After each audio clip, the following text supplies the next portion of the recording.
Fraternité décrypte pour rapporter que c'est chez Yahi qu'il a vu Tegbenou et Akplogan pour la première fois, que Yahi est allé chez Akplogan plus d'une fois, que l'argent de ICC Service a financé plusieurs manifestations de soutien au régime du changement, qu'il ne savait pas que ICC opérait comme structure illégale de placement, qu'il y avait des gendarmes et militaires chez Tegbenou pour sa sécurité avant qu'il ne lui donne un garde du corps policier.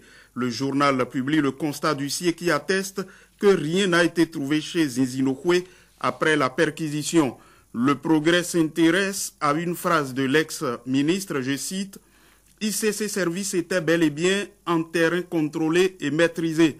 Fin de citation. Le Béninois Libéré le cite qui dit que l'argent de ICC Service était aussi destiné pour faire la promotion politique du chef de l'État et du régime du changement.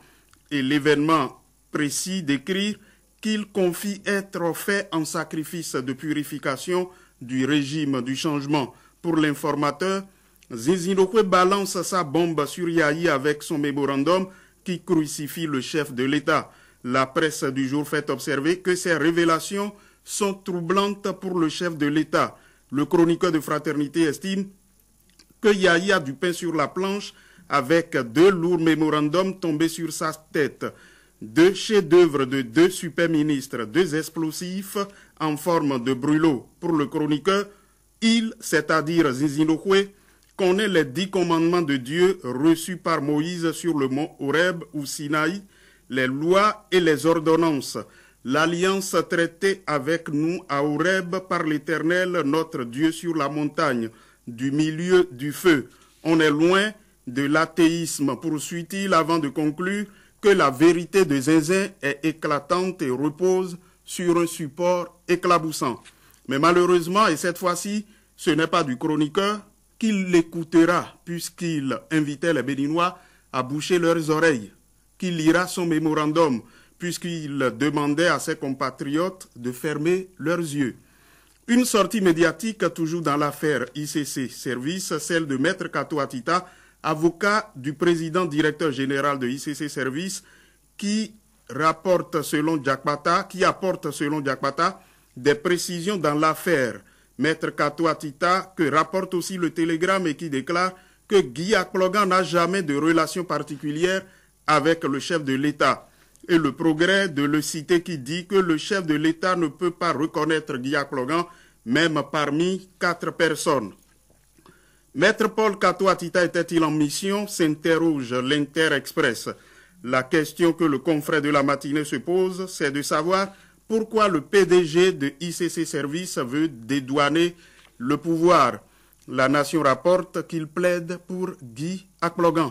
Maître Atita est-il en mission, se demande aussi quotidien L'Avenir.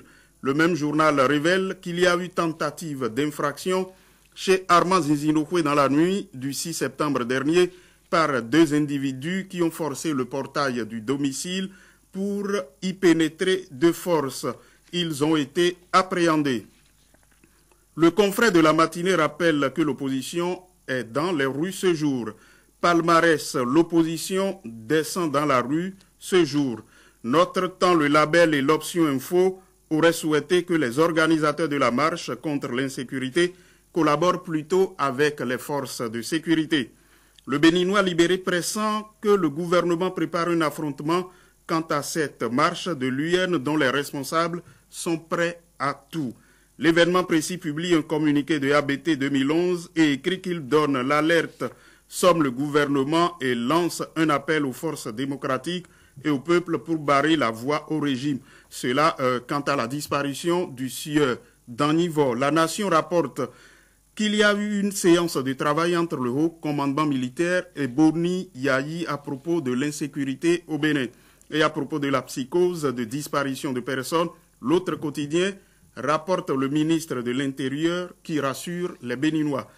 L'ancien international béninois de football, Omar Tchomogo, intègre l'encadrement technique des écureuils.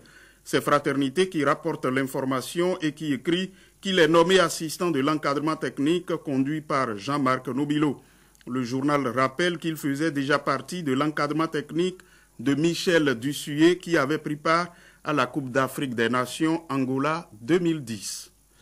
Merci à Siongon Kanye, à Siongon, et c'est la fin d'Actu Matin. Bonne journée à vous, chers téléspectateurs.